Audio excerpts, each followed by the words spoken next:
Ladies and gentlemen, hope you are doing well. Welcome to today's news. President William Ruto is under pressure after United States of America turns against him. Now, USA issues new travel advisory on Kenya. Before I continue, I'm begging you to consider subscribing to our new YouTube channel where we don't sugarcoat but we put news as it is. Please consider subscribing and turn on the notification bell. Welcome. The United States government has issued a new travel advisory for its citizens in Kenya after protests broke out in Nanyuki over plans to build an Ebola quarantine facility. The warning, released by the United States of America Embassy in Nairobi on June 1, 2026, urges Americans to stay alert, avoid crowds, and monitor local news as tensions rise in parts of this country, Kenya. According to the advisory, demonstrations in Laikipia County could spread to other towns, including Nairobi. The embassy warned that protests in Kenya often involve heavy police presence, which may lead to road closures, delays, and possible safety risks. Although no direct threat to U.S. citizens was reported, officials stressed that protests can change quickly and become unpredictable. The advisory comes at a sensitive time for Kenya, where public trust in the government decisions is under pressure. The planned Ebola facility, reportedly intended to support American citizens, has sparked fear among local residents. Many believe the project could expose nearby communities to health risks, even though experts say strict safety protocols are usually followed in such facilities.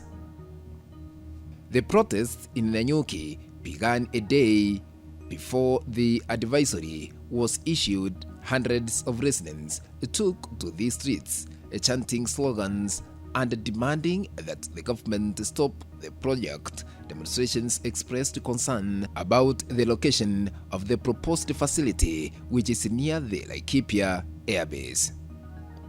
Local leaders and residents called on the government of William Ruto to reconsider the decision. Some asked for the facility to be moved to a less populated area. The protest remained largely peaceful, but the strong emotions showed how deeply the issue has affected the community. Health concerns were at the center of the protests. Ebola is a highly dangerous disease, and even the idea of a quarantine center nearby has caused fear. However, global health experts say that modern Ebola treatment and quarantine centers are designed with strict containment systems. According to the World Health Organization, Ebola facilities follow high safety standards, including isolation units, trained staff, and controlled waste systems. These measures are meant to prevent any spread of the virus to surrounding areas. The advisory from the U.S. government reflects a cautious approach rather than a sign of immediate danger. Officials from the administration of Donald Trump urged Americans in Kenya to remain vigilant and take basic safety steps. These steps include avoiding large gatherings, checking road conditions before travel, and staying in contact with friends and family. The embassy also advised people to keep car doors locked and windows closed while moving through areas where protests may occur. The U.S. Department of State regularly issues travel advisories worldwide. These warnings are often based on changing local conditions, including protest, crime, or health risks. Kenya has received similar advisories in the past during election periods or times of unrest. According to a 2025 report by the US Department of State, public demonstrations are one of the most common reasons for short-term travel alerts in many countries. The report notes that even peaceful protest can disrupt transport and business activities. The reaction in Kenya has been mixed. Some citizens see the advisory as a normal safety step, others view it as a sign of growing tension between Kenya and the United States. Political analysts say the issue is not only about health but also about public trust. A 2024 study by the International Crisis Group found that government projects often face resistance when communities feel they were not properly consulted. International Crisis Group 2024. In this case, critics argue that local residents were not fully informed before the decision was made.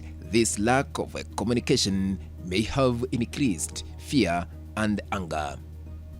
At the same time, Kenya and the United States have a long history of cooperation in health and security during past health crises, including the COVID-19 pandemic. Both countries worked closely together. According to the Centers for Disease Control and Prevention, Kenya has been a key partner in disease surveillance and a response program CDC 2023.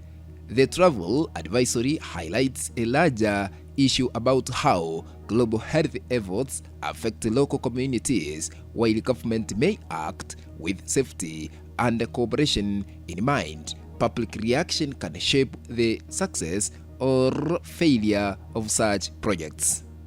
Experts say clear communication is critical. A 2022 report by Human Rights Watch stressed that public participation and transparency are essential in major health decisions. Human Rights Watch 2022. If communities feel excluded, even well-planned projects can face strong opposition. In Kenya, the protests show that people want a greater voice in decisions that affect their safety and environment. The U.S. travel advisory for Kenya is precautionary measure, not a sign of immediate crisis. However, it reflects growing tension around the proposed Ebola facility and the protests it has triggered. The situation in Laikipia shows how health, politics, and public trust are closely linked. As both governments continue to monitor developments, the outcome will depend on how well they address public concerns while maintaining safety standards.